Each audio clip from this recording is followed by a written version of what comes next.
Bonjour. Michel Henry, Incarnation, une philosophie de la chair. Élucider l'être chair qui n'est pas le corps. La chair sans le corps qui lui est extérieur. Affirmation de l'évangile de Jean. Et le Verbe s'est fait chair. L'homme est chair, l'unité du Verbe et de la chair se réalise dans le Christ. Nous sommes des êtres incarnés, contemplation d'un intelligible pur. L'homme est un animal pourvu du Logos. L'Éternel, celui qui dissimule toujours sa face, dont on entend au plus la voix. Yahvé est un Dieu jaloux, jaloux de son essence divine, de la puissance d'exister, la réalité du corps du Christ dans l'incarnation comme condition de l'identification de l'homme à Dieu. La vérité du christianisme n'est pas de l'ordre de la pensée. Les pères réaffirment que la chair du Christ est semblable à la nôtre. La relation du Verbe et de la chair est placée à l'intérieur d'une seule et même personne, à savoir le Christ. L'incarnation contient la possibilité du salut, c'est sa révélation. Principe du Husserl et de l'école de Marbourg, autant d'apparence, autant d'être. Objet de la phénoménologie, la question de l'apparaître, nous dirons ainsi autant d'apparaître, autant d'être. Toute intuition, concept phénoménologique, source de droit pour la connaissance, l'apparaître et l'apparaître de l'objet. L'intentionnalité qui révèle toute chose, l'apparaître se dévoile dans la différence du monde, exclusion réciproque de l'être et de l'apparaître. Le langage poétique dévoile l'abîme, car à l'inverse du langage quotidien, ce dont il parle n'est jamais là. Le paradoxe du monde comme pouvoir de déréalisation. Ce n'est plus la conscience du maintenant qui donne l'impression réelle. C'est l'impression réelle qui donne le maintenant. La souffrance ne sent rien d'autre qu'elle-même. Sentir sa souffrance est une expression impropre. Jean Nabert disait « l'avenir est toujours futur ». Avec Descartes, l'homme n'est plus quelque chose qui apparaît, mais l'apparaître lui-même. Cette vie, il appelle pensée, cogitatio. Série de petits mondes que Kandinsky a tout simplement entrepris de peindre, vue pure de la pensée, saisie intentionnelle de l'impression dans la conscience interne du temps, c'est toujours à partir de données singulières que l'intuition d'une essence se construit. La fiction, dit Husserl, est l'élément essentiel de la phénoménologie, comme de toute science idéétique en général. La vie transcendantale se met hors d'elle-même en produisant le spectateur, se clive elle-même, se divise. La vie est l'invisible vivant, nous sommes des êtres de l'invisible. Nous ne sommes intelligibles que dans l'invisible, à partir de lui. Descartes n'a pensé l'autorévélation que d'une façon spéculative, négativement dans l'immense démarche du doute. Dans toute pensée, nous lisons un ego, car venu en soi de la vie absolue, en l'ipséité de son verbe, retournement phénoménologique, ce n'est pas la pensée qui nous donne accès à la vie, c'est la vie qui permet à la pensée d'accéder à soi, de s'éprouver soi-même. Auto-révélation d'une cogitatio, parole à méditer de Karl Marx, la pensée est un mode de la vie. Connaître la vie, c'est le fait de la vie et d'elle seule. Affirmation catégorique de Galilée que le corps sensible n'est qu'une illusion. Sa décision d'instaurer une connaissance géométrique de l'univers matériel fonde la science moderne. L'analyse de la réalité est surprenante. Toute science se constitue dans une réduction par laquelle elle délimite son champ propre et définit ses objets. Silence éternel des espaces infinis, Descartes aperçoit les immenses possibilités ainsi ouvertes au savoir humain, plaçant la géométrie au principe de la connaissance de l'univers matériel. La contre-réduction de Descartes recueille ce que Galilée avait qualifié d'apparence et d'illusion. Ce qui est plus certain et plus essentiel. Les certitudes absolues. Chez Descartes, le corps ne tient pas sa certitude de son appartenance au monde, mais de la connaissance que j'en ai. Le corps n'est plus l'objet de l'expérience, mais son principe. La vie révèle la chair en l'engendrant, s'édifiant en elle. Affirmation catégorique des pères de l'Église, la réalité de la chair du Christ, réalité de notre propre chair. Une chair souffrante tenant la réalité de sa souffrance dans la vie. La chair est l'effectuation phénoménologique de la vie. La chair contient la puissance de Dieu, car elle a reçu l'art de Dieu. Jean comprend Dieu comme la vie, le pouvoir se mouvoir comme condition du pouvoir touché et de tout pouvoir attribué au corps, immanence de tout pouvoir dans la vie. Je peux. C'est ainsi que j'agis dans l'immanence pathétique de ma chair, la chair mémoire immémoriale du monde. L'unité du monde est une unité immanente et c'est dans la parousie de ma chair qu'elle se tient.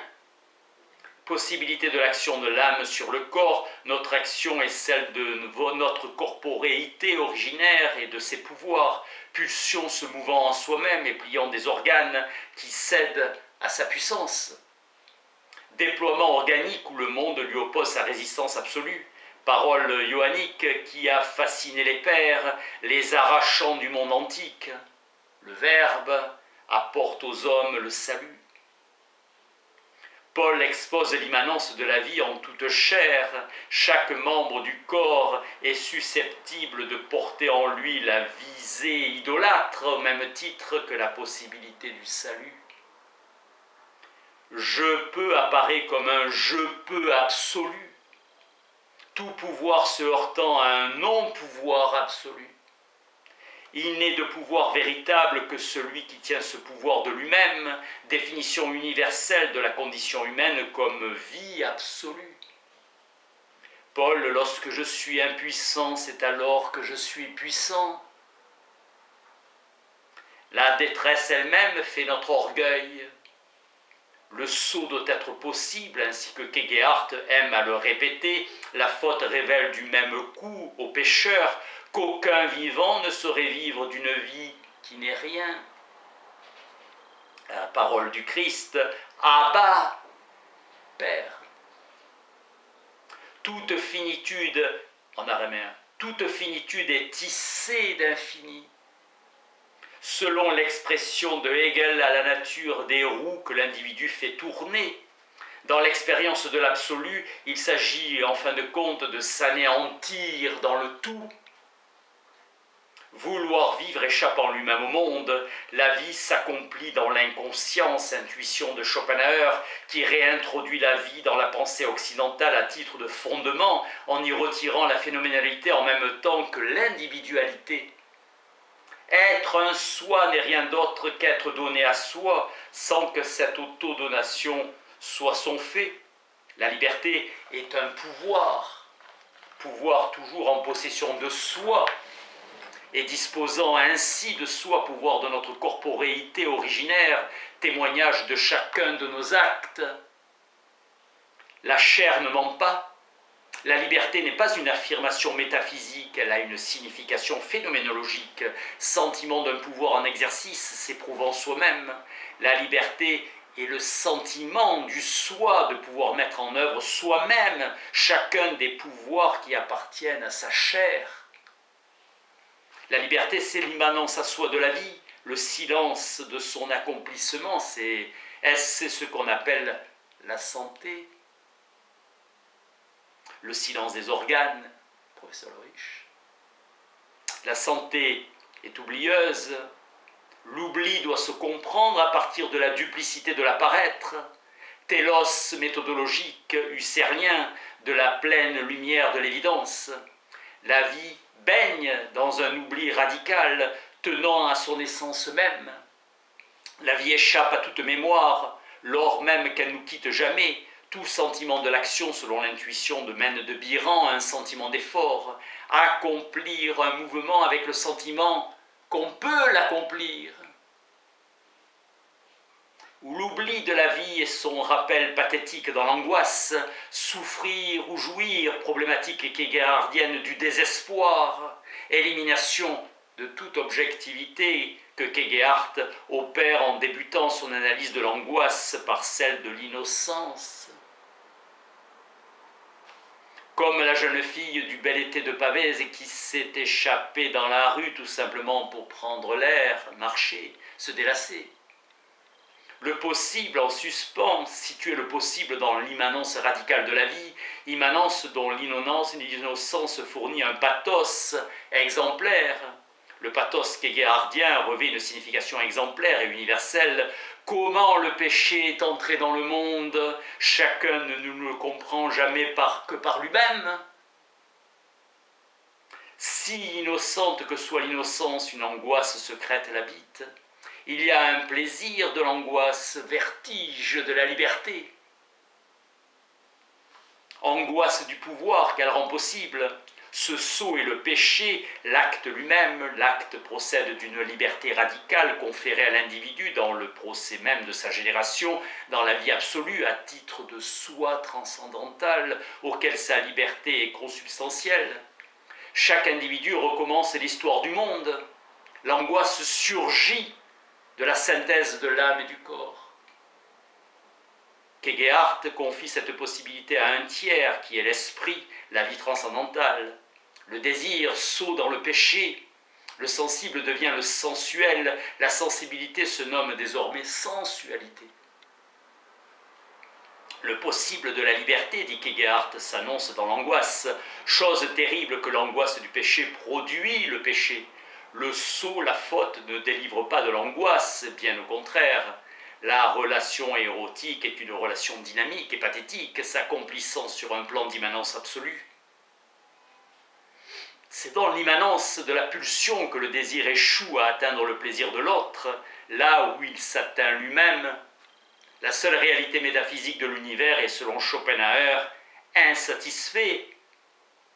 Et selon Schopenhauer, le vouloir, un vouloir qui n'a aucun objet propre à le satisfaire. Vide, en avant. Éternellement insatisfait, le désir sexuel recommence indéfiniment son cycle absurde, conception reprise par Freud. La phénoménologie s'oppose dans le principe à la métaphysique, pour autant qu'elle s'en tient délibérément au phénomène tel qu'il se montre en lui-même, tel qu'il se montre dans le monde ou dans la vie.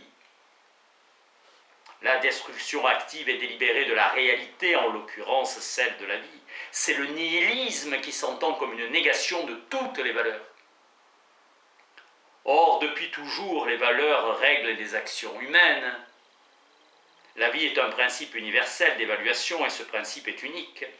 Dans la réduction galiléenne, l'objectivité se trouve détachée de la vie et considérée en elle-même de façon abstraite comme une instance autonome. La médecine n'a jamais été une science à proprement parler et reste humaniste dans son principe. La vie est sans pourquoi. Pourquoi ? L'auto-révélation de la vie et son auto-justification, le bonheur de cette épreuve et sa jouissance qui dit qu'elle est bonne. Verset fameux de Angelus Silesius, l'ange de Silésie. La rose est sans pourquoi. Fleurit parce qu'elle fleurit.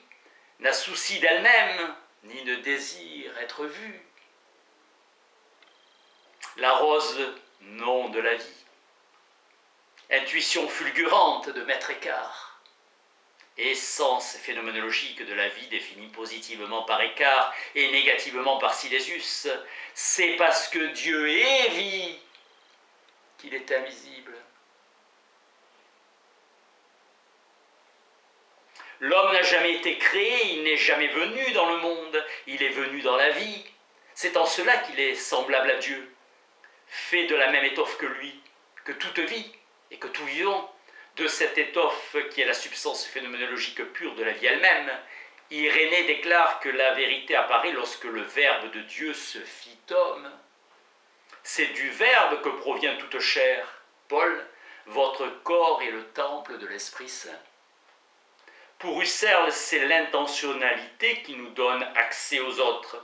L'autre s'enveloppe dans l'intériorité propre à la conscience, affirmation selon laquelle le Dasein, le fait d'être là en tant qu'être au monde, et le Mitsein, l'être avec, ne font qu'un. Cet être avec est la vie absolue en son verbe, qui diffère du logos grec, car la raison présuppose l'extériorité pure où il n'y a ni ipséité ni soi possible.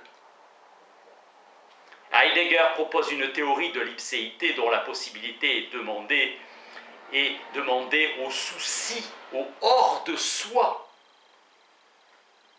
Doctrine du corps mystique chez les pères et du salut comme identification à Dieu, Cyril parle d'intériorité phénoménologique réciproque de tous les vivants dans le soi unique de la vie absolue. Dieu a bien pris de la boue et a soufflé en elle le souffle de la vie qui donne la vie, cette vie qui demeure en ce corps chosique, principe de toute vie, l'esprit sans lequel le corps ne serait même pas un cadavre.